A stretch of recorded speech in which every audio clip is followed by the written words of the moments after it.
Welcome to another video. I am the Starman and I'm here in the garden, and it's the day of the partial eclipse here in the UK. This is something that I've been looking forward to for quite a while now, and you might have seen my live video previously looking forward to this eclipse and giving you some idea about how to see it, because what's going to happen is at about 10 o'clock this morning the moon is going to move in front of the sun, and it's going to move across the disk of the sun, and around about 11:30 is going to be the maximum phase where we see about a 30% chunk taken out of the sun. It's going to look a bit like a Pac-Man, and then it's going to finally move off the other side of the sun at around about 12:30. Now the thing is that obviously you can't look at the sun. I will be showing you how you can look at it safely, but look at this here. Can you see? I don't know if you can see that, but we've actually got quite a cloudy day today, and it's not been looking good at all.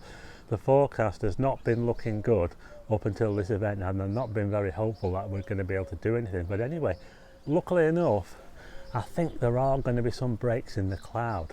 Now we're around about an hour before the moon starts to make contact with the sun, starts to cut into the sun, and I just want to show you now how I know exactly what time that's going to happen from here. Okay, so I've just come into the kitchen and I've got my iPad set up here, and I'm using the photographer's ephemeris program. It's really good for getting angles on the sun, moon and all that sort of thing. And the time now is about 10 past 9. Just look at the clock there, 10 past 9. Yeah, and if I grab this bar at the bottom here, this shows you all the angles. All these show the angle of the sun, sunrise, where the sun is now and where it's going to set there, and also the moon as well, which is right next to the sun. There's a thin blue line. I don't know if you can see that thin blue line there. Now if I move the slider now at the bottom this way, the time will move on. Can you see how the time moves on there? 9:40. Can you see how in this bottom corner here it actually shows the moon starts to cut into the sun there? And that is, can you see there, about 10 past 10? And if I keep pushing it, can you see how the moon then moves across the sun there to about 11:30? That's about the maximum.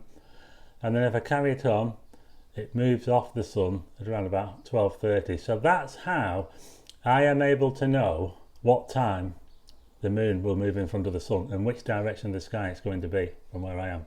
Okay, so that was the photographer's ephemeris, and I use that quite a lot for doing those spectacular moon rises and moonset photos, you know, where I get the moon rising or setting behind Blackpool Tower, all that sort of thing. It's a really good program, and that gives me the exact time for when the moon is going to move on and then move off the sun.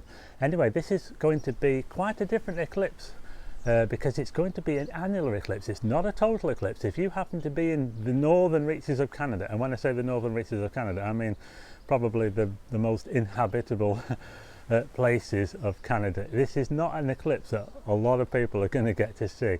I think you need to be a millionaire or one of these adventurers to be able to see it.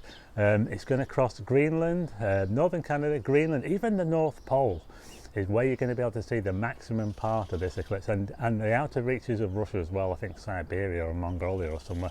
It's going to be an annular eclipse, which means that the moon is further away in its orbit, which means it's not going to block out the whole of the sun, even from where the maximum effect is. We're going to have a ring of fire, and that's why they call it an annular eclipse, annular for ring or annulus. That would be a spectacular sight to see, especially if the sun is low down. I mean, if the sun is low down when you get this ring of fire, that would be absolutely awesome. Anyway, I'm going to show you now how you can look at the sun safely, and you can do this anytime, but it's a nice time to do it when there's something like this happening as well, you know, when we've got eclipse and you can really see.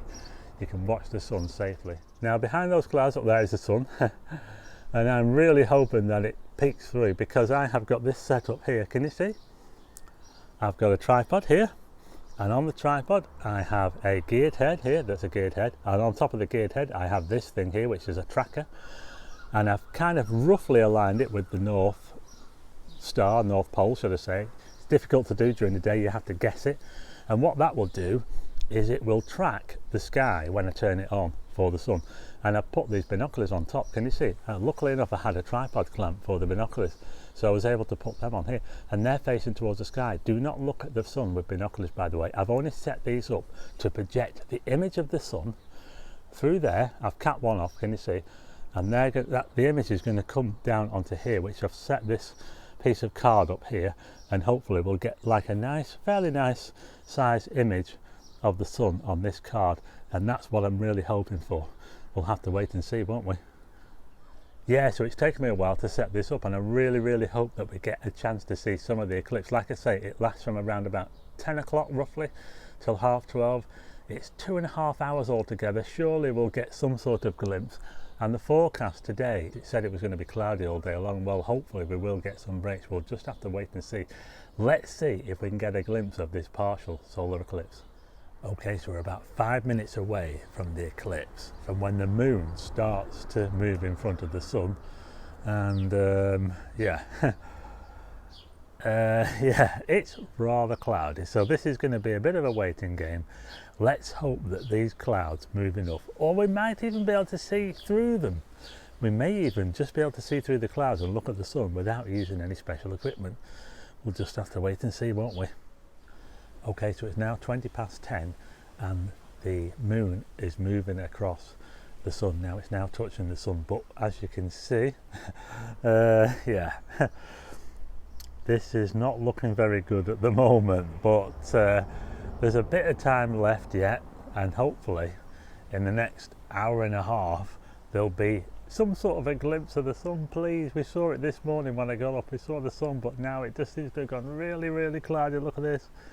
Okay, so we're now about half an hour into the eclipse, and the moon has now firmly moved onto the sun, in front of the sun now. But as you can see, we've still got this total cloud cover here, and it doesn't look like I'm going to be able to use my projection thing here. But what I might do is I might use my camera here. I've got the 70-200 lens on it, there's no filter on it, and what I'm hoping to do is, if there's any chance that the sun might just show through the cloud, we can use the cloud as a natural filter. Now I won't be looking through the viewfinder, I'll be using the live view screen. There is a chance that we can get a snip of it through the clouds, using the clouds as a natural filter. Just make sure you don't look through the viewfinder when you do it. In fact, you might want to block the viewfinder off. But there you go, that's what I'm going to try and do. Hopefully we'll be able to get something of this eclipse through the clouds. Okay, so it's now 11:15 and we're well into the eclipse, and I managed to get a glimpse of it. It looked absolutely amazing. Can you see? We've still got this heavy cloud here, but as you can see there are some spots that are quite thin, and I managed to just about see the sun through the clouds. It looked absolutely amazing. And you know what, I actually managed to get a picture of it as well using my camera, using the live view screen. And what I had to do is I had to stop the aperture on my lens all the way down to f/22 and use the maximum shutter speed. That was the only way I could get a picture of it, using the clouds as a sort of filter, as a solar filter, and it looked absolutely spectacular. I'm going to put the picture on the screen now. Check this out, absolutely amazing. Through the clouds, the sun, the eclipse, the moon moving in front of the sun there, and the clouds acting as a filter for my camera. And I think in a way this looks even better than if it was clear, because if it was clear I would have to use a solar filter, and you'd have like a perfect image of the sun. But just look at this, isn't it so dramatic to have those clouds moving across there? And that was the only way that I could get a picture of the sun, not using a filter, by using the clouds as a filter. Yeah, so there you go, wasn't that absolutely amazing? And in a way I do think that that picture has a lot of drama with the clouds. It's a bit like when you take a picture of the moon through the clouds, it gives it that extra drama. And you know, if I was using a filter, a solar filter, you'd just have a straight picture of the sun cut out like a Pac-Man. But I do think that those clouds there do add a lot of drama to the picture. So let's hope, shall we, that there's another gap and I can get some more pictures. Look at that, isn't that amazing? I managed to get some video of it through the clouds. Wow. I've had to stop the aperture all the way down to f/20. Look at that.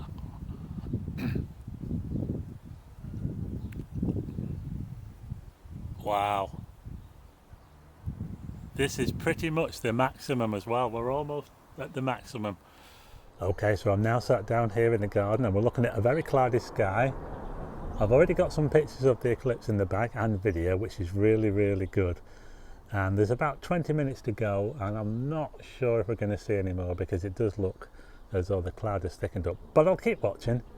And anyway, I just wanted to show you how I've got this camera set up. So I've got my 70 to 200 lens on, I'm right out at 200mm, I've got my 2x converter on, and the settings are, I'm using aperture priority like I normally do, and I've set the aperture right down to f22, and even when the sun breaks through the clouds we're still looking at thousandths of a second shutter speed. I think I managed to get one just before actually, just to be on the safe side, I stop it all the way down to f22. This means it restricts the amount of light that comes in. Can you see this one here, f22, and this is used a 1250th of a second shutter speed.